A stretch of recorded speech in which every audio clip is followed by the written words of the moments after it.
My name is Marianne Gefroh. And where do you live, Marianne? I live in Linton, North Dakota, Okay, when you were born, where did you live? in Hake. I lived in Hake, North Dakota. And was it on a farm? It was on the farm, yes. And what do you remember about growing up on a farm? Lots of things. Well, tell me a few of them. How big was your family? Tell me about your family. 6 girls and 2 boys. Where did your parents come from? Hake. My parents came from Hake. Did your grandparents come over from Russia, or was that even older? My grandparents came from Russia. Do you know when that was? My father-in-law was from France. My mother-in-law was from Germany. My grandmother was from Germany. And my grandfather was from Germany. When you were a girl growing up on the farm, tell me about some of the chores that you did. What were some of the chores you had to do on the farm?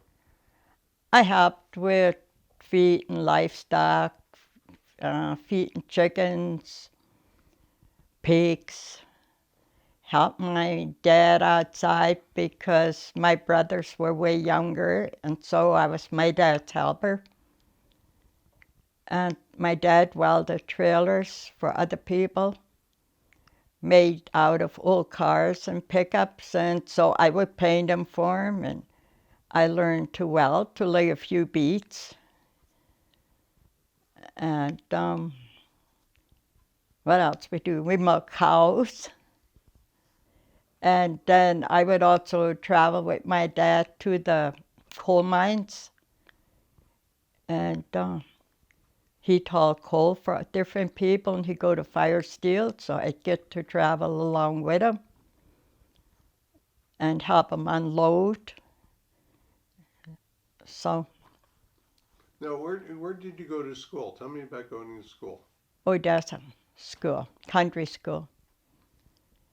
And in the winter time, Dad would put us on a sled and take us there. In the summertime, spring and fall, we'd walk to school.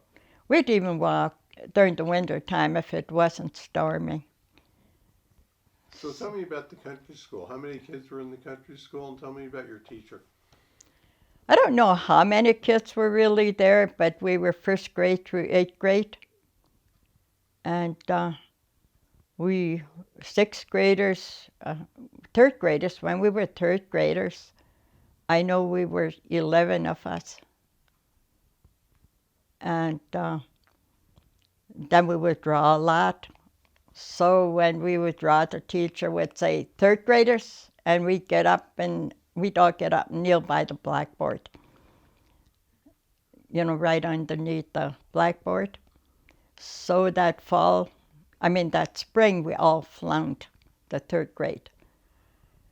And none of our parents really scolded us. They just said that we couldn't draw so much the next year. So the next year, of course, we didn't draw that much. And by Christmas time, we got promoted to the 4th grade. And at the end of the school year, we were promoted to the 5th grade. So we were really good the next year.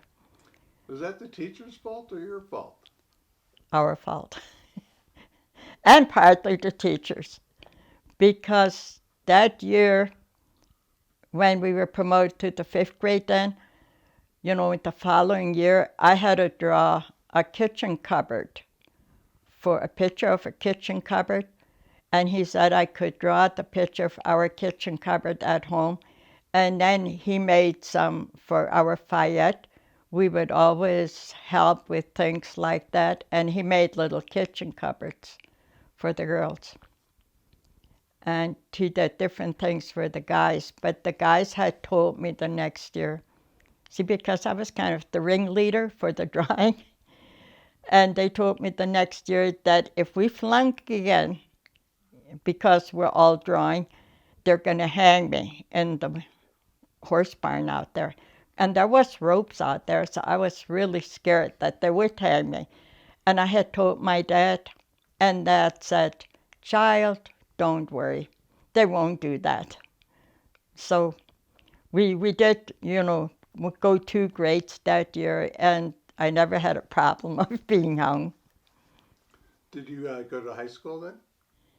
I took high school by correspondence. How did you do that? Did you working at the farm and took correspondence classes? Yes, and I did go to the prom with some of the children. Two proms during the year. But and then I'd go into school and get some information there. But I did it at home with correspondence because just my sister and myself, we had a help along at home. And then the rest of them went to school, but we did, our own thing at home. Was that because you were the oldest, you think? One sister that was older, but she would have to help Mom in the house. And then, of course, in the fall, her and me would hire out to shock bundles and stuff like that, for other farmers. And when we'd be done with spring's work, then I would work for my neighbor because he just had 2 daughters and they couldn't drive a tractor, or do things with horses. So So you were working with both mechanical stuff and horses? right? Did you like working with horses? Yes, I did. So tell me about working with horses. Tell me why you enjoyed that? Well, we'd go horseback riding to the neighbors or just go horseback riding. They both had names. We had a Nellie and a Nancy, and they were both white horses. And then my dad had built a little shed out in the pasture, and he had a barrel sitting there and a 5-gallon can, so we could get on the can and on the barrel so we'd get on the horses when we first started riding because we couldn't get on them. We could get on them at home because we'd take them by the steps, by the house. And so we would go on there, take the horse beside it and get on. But if we get off out in the pasture for some reason, we couldn't get on him. So Dad had set that up for us out there. And the funny thing about it is, this past year, in 2017, my grandson that just graduated from college this spring, he was staking rocks up there because we bought my home place later on. So my grandson was digging rocks, and here he came upon a rock that my dad had chiseled in. This shed was built by Wendell and Schumacher, and then he had the year engraved on there, where that he chiseled in there. And my grandson found this rock, and it's about 2.5 feet tall, about 2 feet square, kind of a squarish rock. And he brought it home, and it was, I'm not going to dump this, because the county had allowed them to fill in with rock along the creek up there, but he didn't dump that one in. So he's really proud of that rock that he found. And that was the rock we'd always, use up there beside the barrel and stuff. And it was kind of neat that but he dug that out. My dad must have dug it in for, to braise a corner post. So, like I said, that was something unique that came out of the whole deal. So when you were in high school, was it and taking the correspondence? Would that be like homeschooling today? Like at home. Homeschooling? No, No. not that I know of. Mm-hmm. Because I would call in, like if I really had, I call in to where I got the correspondence from. And it was a lot of work, but it worked out, because I even took a course I went to Bismarck, then I wrote a test, and then I took 1 year of college that way. But when you were doing this, so you would work in the daytime and then you would do the correspondence at night? Exactly. Unless it was a day where it rained or, stormed or something. So, But I did it on my own time. so how old were you when you really started working full time with these jobs and doing that sort of thing? Oh, heavens, we were young. But I mean, you would have been like 13 or 14 years old then? Right, right. And your sister was doing the same thing? Well, she had to help Mom more in the house because she was the oldest, help take care of the younger children. But when we go out shopping and stuff like that, we'd always be together. Now, how about cooking? Did you learn how to cook from your mom or did your sister do the cooking? My sister did more cooking, and I think she's a better cook than I am. So, so you went through and you're working and you were doing stuff in the fields. How did you meet your husband? Well, he came there with his nephew and neighbors on horseback, and my sister and myself, we got to have a barn dance. Our barn burned down the year before, and we had just gotten a new saddle. And of course, our new saddle burned. And then when the barn was all done, but there was no hay up there yet, our father, told us that we could have a barn dance up there before there's, and he had made covers for the holes where you would put hay down, to put on there. And we got to have a barn dance with all the neighbors, but nobody else, just neighbors, and no cigarettes, no booze, no nothing. And we did, had a real nice. Mom did some baking for us, and of course we had to help with that. And then we had a barn dance. And then Leo Gefroh, which is my nephew, he introduced us to these. And he had said we should get them to dance, but then we didn't. But after they were gone, then my sister and me talked about, these guys, and I said, yeah, I thought George was rather good looking. My sister said his name wasn't George, his name was Al. And I found out it was because then I met him, but like I said, through his nephew. And we'd all go to a movie together, the neighbor girls, and we'd just all go to a movie, maybe 2 cars full, and we'd go to a movie, and that's how I met him. But I knew his nephews and nieces before. Now, was he farming But at the time? but yes, on the farm. But this nephew was a few months older than me. He was So when did you guys get married? What year did you get married? February the 1st, 1956. Okay, and how old were you then? Pardon? How old were you then? 20. So you're about 20 when you got married. Yeah. So I got married in February, and in May I turned 20. okay. Did you always think when you were growing up that you were going to marry a farmer? Well, yes, we did, because Al was in the service. And when he came back in October is when we decided to get married. And see, because while he was in the service, we would write to each other and stuff. And of course, when he came home, and then we decided to get married. And we decided to get married on February the 1st because we were both farmers and we didn't think we'd have time to get married in the summertime. So that's what made us decide to get married on the 1st of February.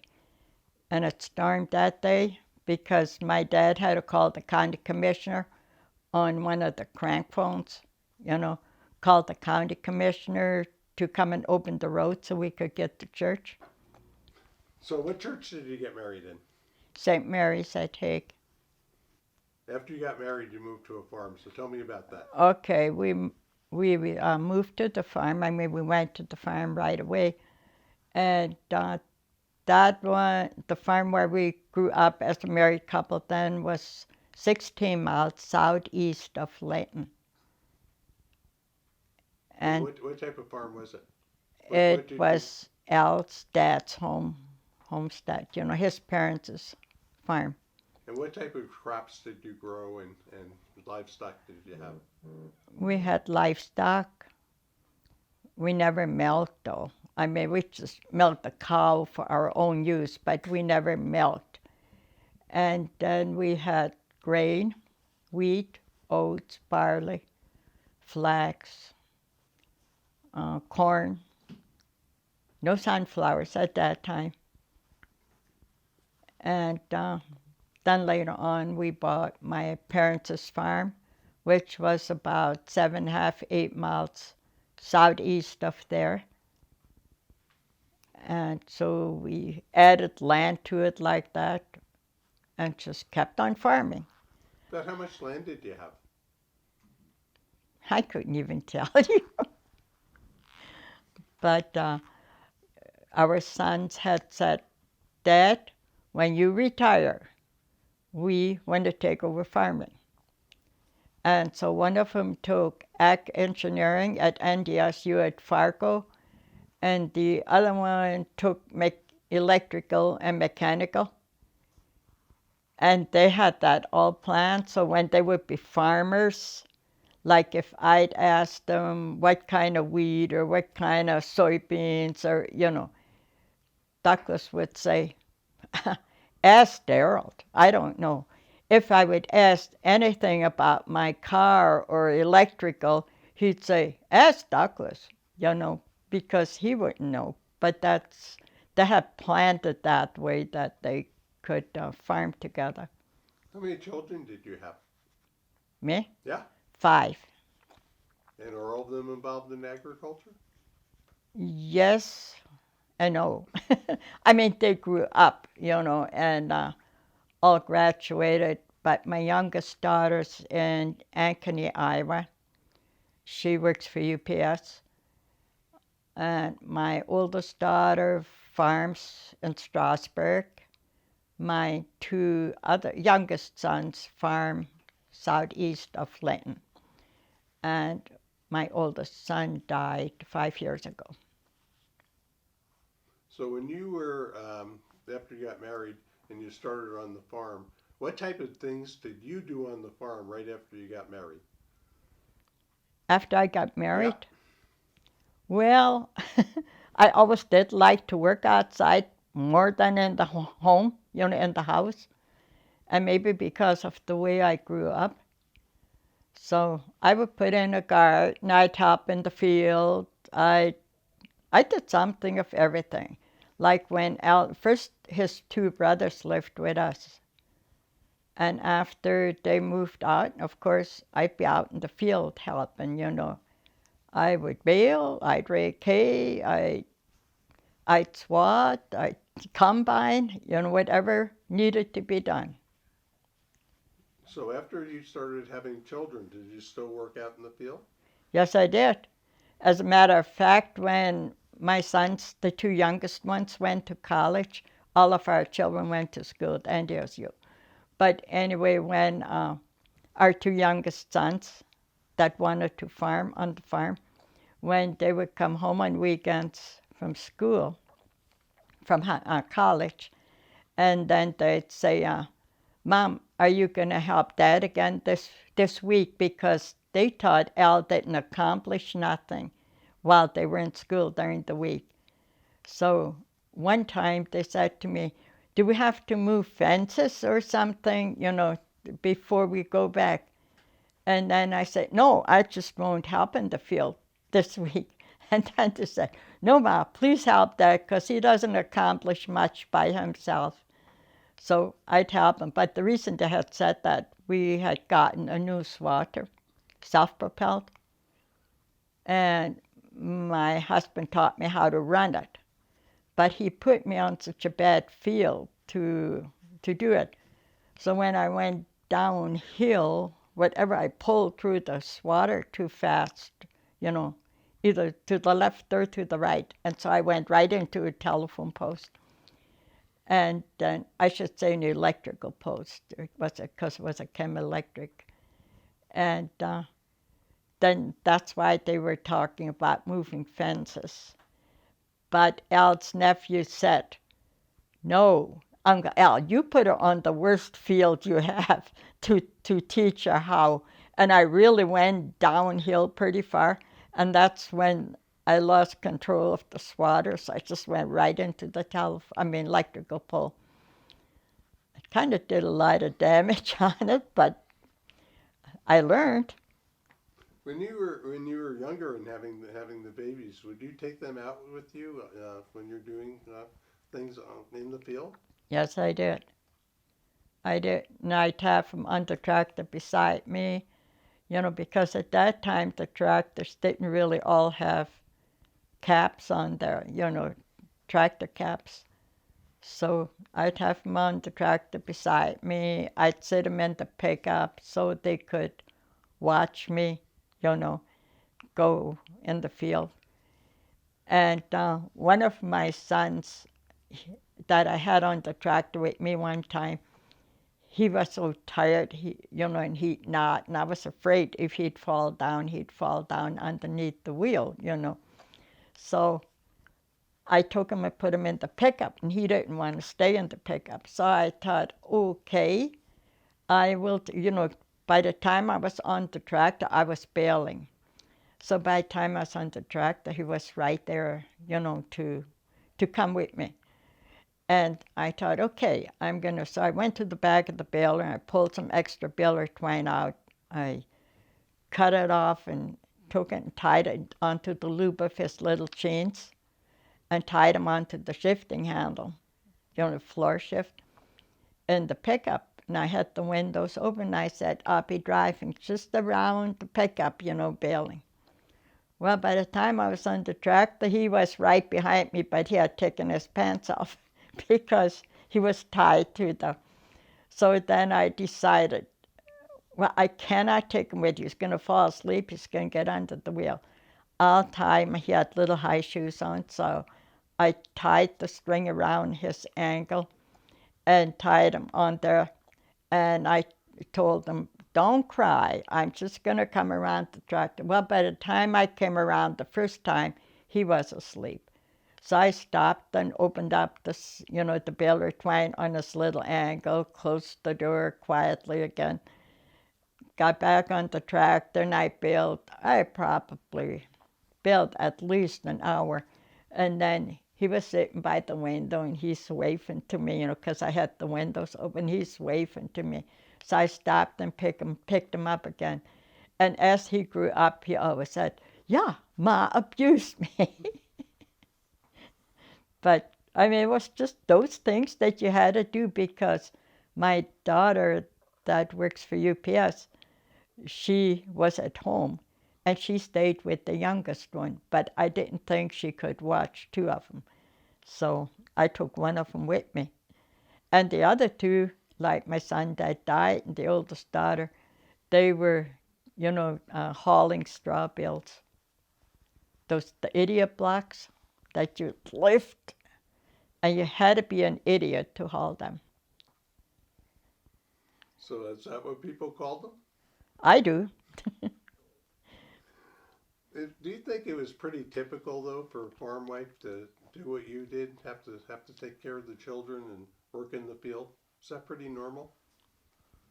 Not some of them didn't work in the field because we had one neighbor that used to tease my husband.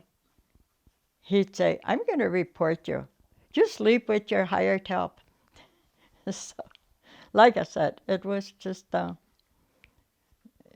but his wife did go out and help him too sometimes. But I was probably just out there more. But that's how I grew up when I was young. So I liked to go out. So how long did you farm for? When did you retire from farming? Well, we started in '56 and we're in town now. I'm in town now about 16 years. So do you go out and help at all anymore? Right now, I don't. I'll run and get parts from the John Deere shop or, something for 'em. But I don't really help with farming anymore. Do you miss not? I mean, you were so active in Yeah, this. once in a while you just kind of think, I should just go out and do this, but I'm probably better off staying in town, going golfing or something. When you were a farm wife, did you talk to other farm wives about the? I mean, did you get a chance, or were you somewhat isolated being out on the farm? No, we weren't really isolated. We'd get together for special occasions, play cards with the neighbors, and, have a supper at this place or that place and meet. And as we got older, when we had children that could be home by themselves, we started bowling, we couple bowled, and Do you think that your generation, the people that were born like when you were, was that different than like your mother's? You know, the activities on the farm and the ability to socialize. when we were older, yes, Yeah. it did change, almost as the way it changes now. But when we were younger, no, it was because that I did some things with horses, like rake hay, and stuff at home yet. But when we were married, when I raked hay, I had a tractor. I had a D17 Chalmer to rake hay. Was the church always a big part of your life? The what? Church, Church? religion. Yeah. It was like about a 44-mile kitty corner from our place. We went to St. Aloysius Country Church, and the church is, well, the church burned down the year we got married. And then they built a brick basement, and then they built a brick church on top. And then there was Odessa School was in the church basement for a few years before the children all started going to Strasburg and Linton, Now, my children all graduated from Strasburg because that was the boundary lines at that time. But now my grandchildren all come to school at Linton. So I've got all my grandchildren that live around here, go to school here at Linton. When you think about it, how do you think the role of women in agriculture has changed over the years? Well, they didn't always wear dresses on the farm. They started wearing slacks and jeans and stuff. But I myself never, ever saw my mother in jeans. Never. But as we grew up, not when we were young, because Mom would sew all our slacks and tops and coats and stuff. And I know one year I cried because I wanted a new coat from the store too, because two of my friends had gotten new coats from the store. And but Mom said, well, this is okay. And I had gotten a lot of compliments on my coat. And then as I grew up, I don't know if you've ever heard the song about the little coat. My mama sewed the coat. Well, I thought that was and they even have a movie on that, My Little Coat of Many Colors. And then I thought, you know what, that coat should have been special. And I did have that coat and had my daughter wear it when she was, young. And she wore that. Now, you'd be surprised how many people would say, oh, you got a pretty little coat. But it was a sewed coat that my mom had made out of my grandma's coat.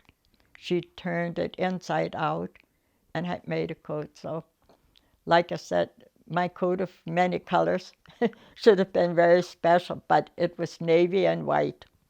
When you were growing up, did you get to town very much, or were you on the farm a lot? Did you get to town? No, we very seldom got to town. Got got to a movie, when we were older, and they had outdoor movie here at Linton, so that was a big thing. And then we'd go to some dances in Higgs, Strasbourg.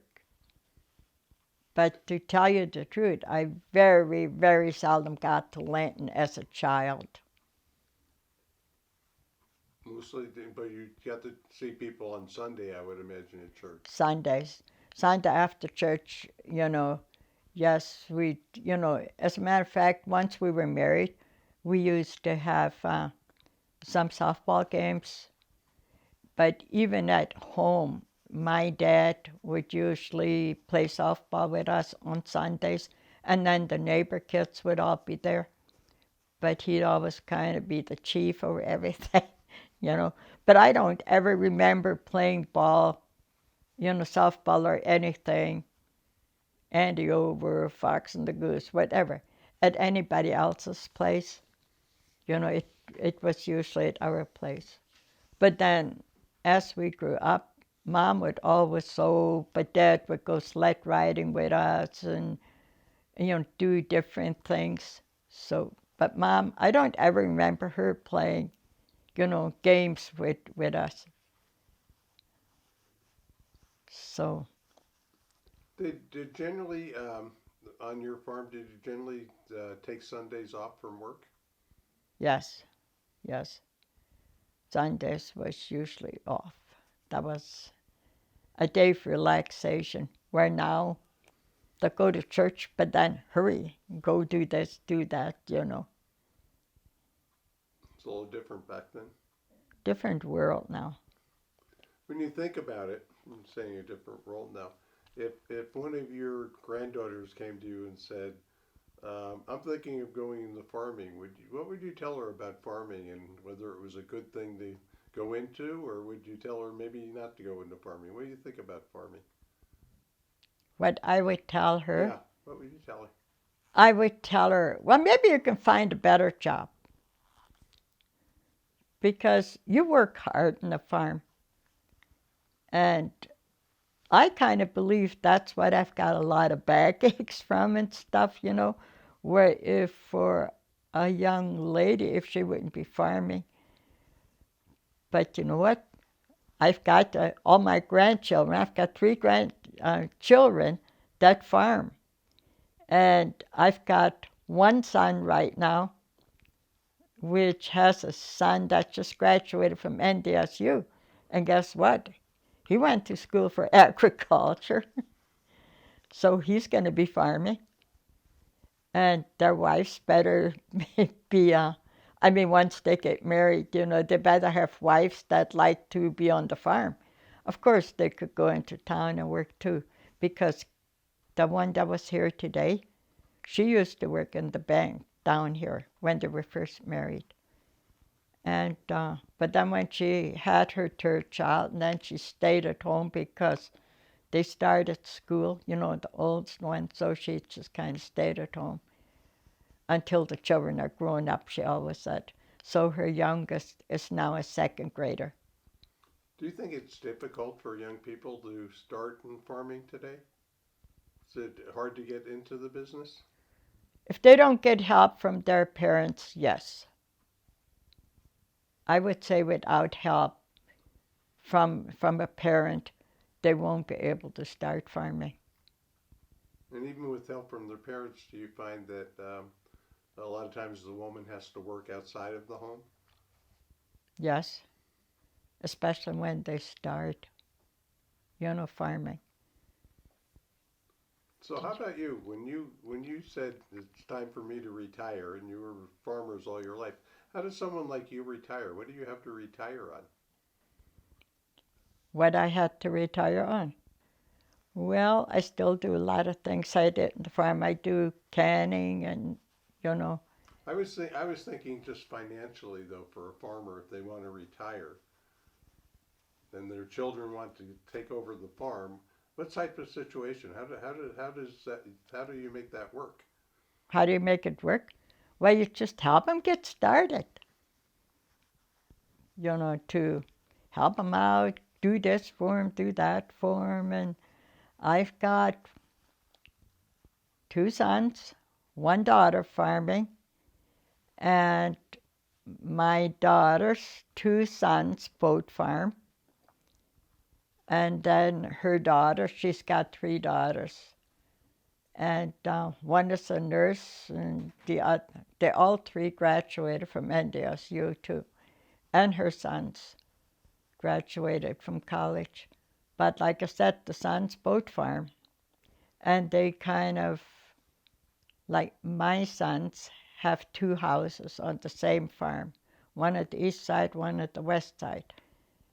My grandson that farms lives about a quarter of a mile kitty corner, and the other one lives a mile north from him, and they farm together. But they couldn't all buy their separate machinery, and it's a way of saving with your, same thing with livestock. I know when my husband had said to him, but maybe one of you should move up there to that farm and this one, like my homestead or, place like that. And they said, Dad, we want to farm together. So when the cows calf, one night this one can get up, the other night that one can get up, and take turns. When machinery breaks, who's always going to drive to where the machinery is, And we want to do the machinery together, which they did.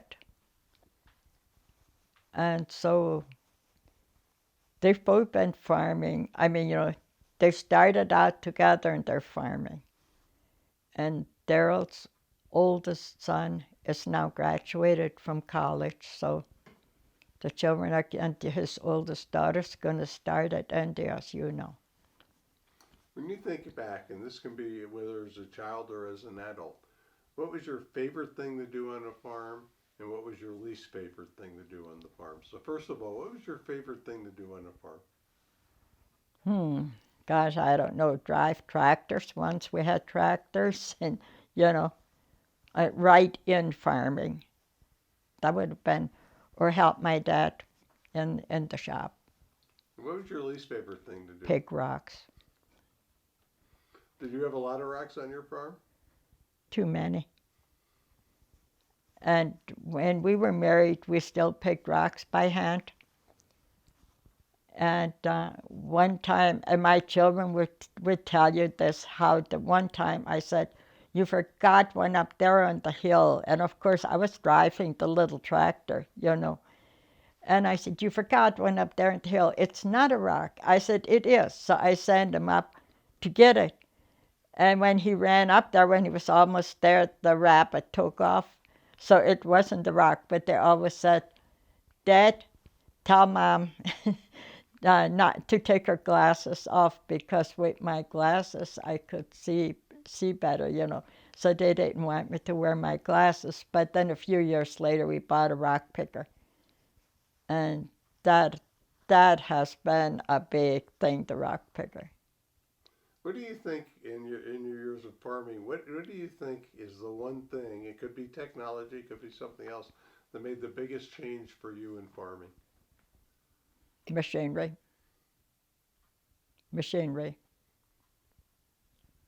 Because they've just got all kinds of machinery, now.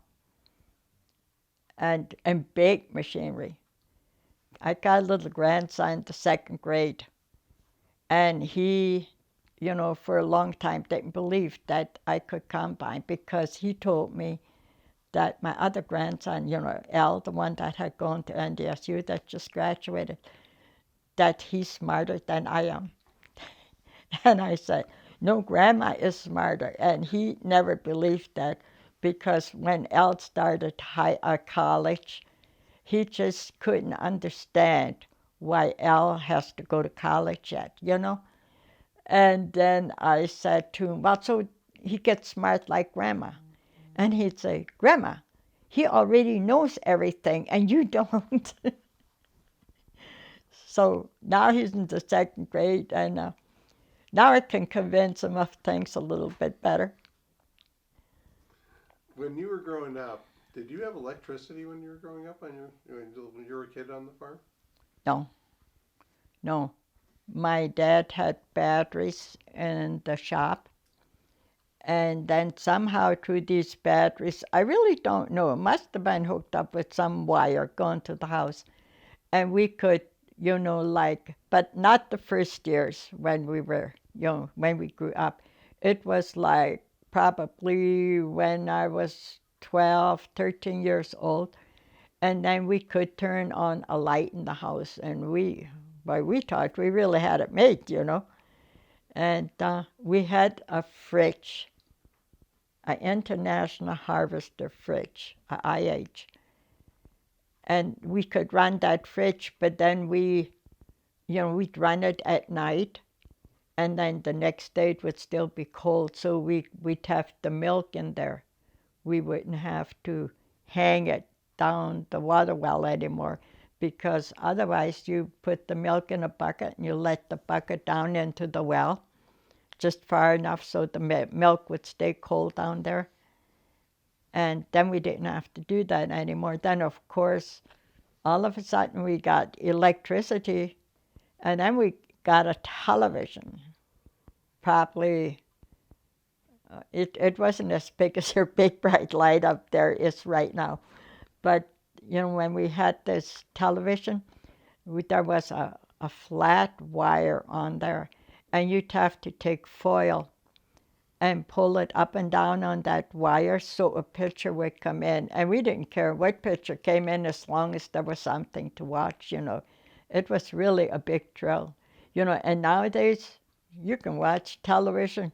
You could watch it on the telephone. They'd have something you could watch. And at that time, it was just really the big thing. Did electricity save chores for your mom too? Oh, heavens, yes. Lots of chores for Mom.